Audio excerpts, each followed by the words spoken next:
Hey y'all, it's the end of week 13 of my remote year. For those of y'all who haven't watched a video yet, although I bet most of you have, I am on a year-long travel itinerary, spending a month in a different country for 12 months, working remotely throughout the entire time, and living in a different apartment and co-working space and everything set up through this company called Remote Year. And I am recording a video at the end of each week to help me remember my mindset, share my learnings, talk about how it's going basically. And so you've caught me at the end of week 13, like I said. We are finishing up our first week in our fourth country, which is Mexico. We're living in Mexico City this month, but as you can see right now, I'm actually on the coast. Isn't it beautiful? In Cancun. And now I'm gonna go inside a little bit because I don't want the sound of the ocean to be too annoying for my whole talk. So now you can see my beautiful hotel room. But yeah, so we're finishing up the first week in Mexico. Mexico is our last country before we head to Asia for 4 months and then end with 3 months in Europe and the last month in South Africa. So basically I'm a third of the way done at the end of this month. No, I'm a quarter of the way done. At the end of this month, I'll be a third of the way done. And we came to the coast this weekend to get Scuba certified with a couple other people from Remote Year.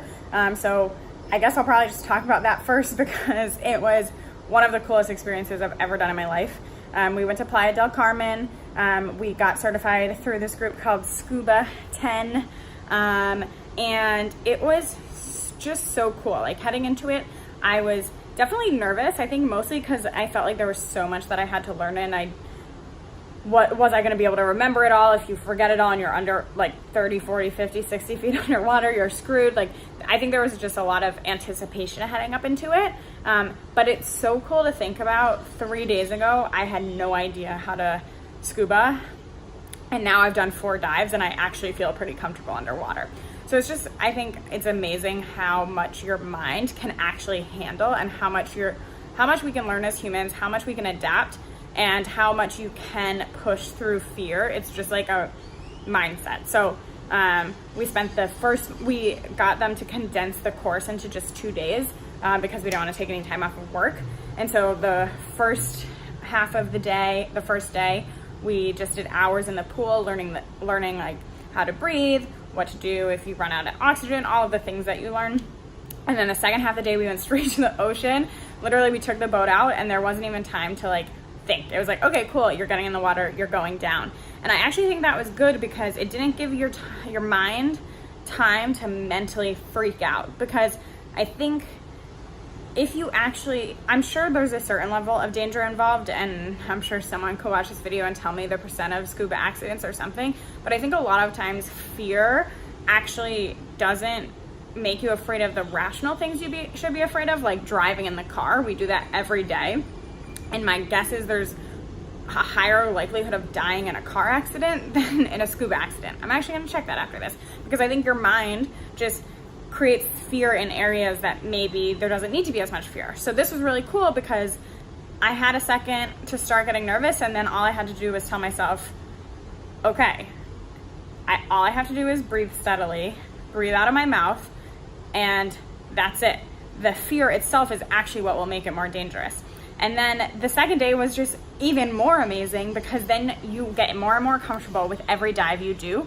And by the end, like, it just felt like I had been scuba diving for a while. And now I have this whole new hobby that I've never done before. I'm gonna do in Asia when we go. I'm gonna try to do in Portugal when we go. And there's this whole new thing that I like to do that I've never even tried before, which brings me to my other topic of the week.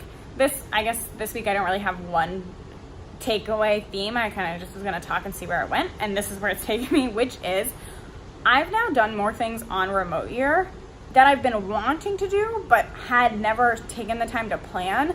Then I've done it in 3 months, more in 3 months than I probably would have done in 3 years, which is just crazy because in my mind, I've always been like, yeah, I would love to scuba. I would love to learn to get certified. But then I never actually took the steps to do it. But in Remote Year, someone was planning it, so I just jumped on and did it. And now I'm like, oh my gosh, thank goodness I did that and didn't miss up that opportunity. Or like going to Machu Picchu, one of the 7 wonders of the world, probably. In my mind, I was like, yeah, I would love to do that, but I had never planned it. Like every month we're doing things that would normally be the highlight of my year, and now they're like the highlight of my month or my week. And it just makes me think how much more, and I'm not saying I'm always going to want to do this many things. Like I'm going to get tired at a certain point, and I don't think your life, like you need balance. So this is obviously a year where I'm going to be doing extra things, but my point is there's probably a lot of things that I could have done over the last 10 years, and you kind of just get into your normal life routine and you just don't do them and you don't plan them, where remote year, they're just way easier. They're on the marketplace, you buy it, someone else is planning it, you jump on, and so the barrier to entry is so much lower, so you do all these things. But now that I've done them, I'm like, oh, they're 100% worth the effort to plan.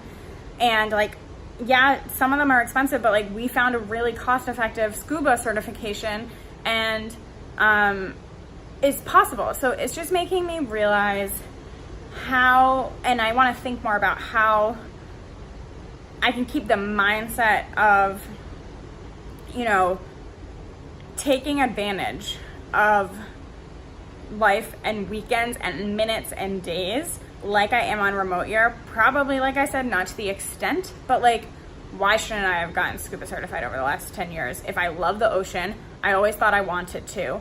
I love activities. I just should have done it sooner, and I could have been doing it all these years on my vacation. So yeah, something to think about. Next time you have a thought of like, oh, I'd like to do that, why not just schedule it and do it rather than thinking it and letting it pass you by?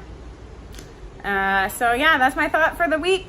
Next week, tomorrow I'll be back in Mexico City. You'll hear from me at the end of next week, which will be the end of week 14, the end of the second week in Mexico City. 3 more weeks to go until Asia, and we'll see what I have to say then. Bye.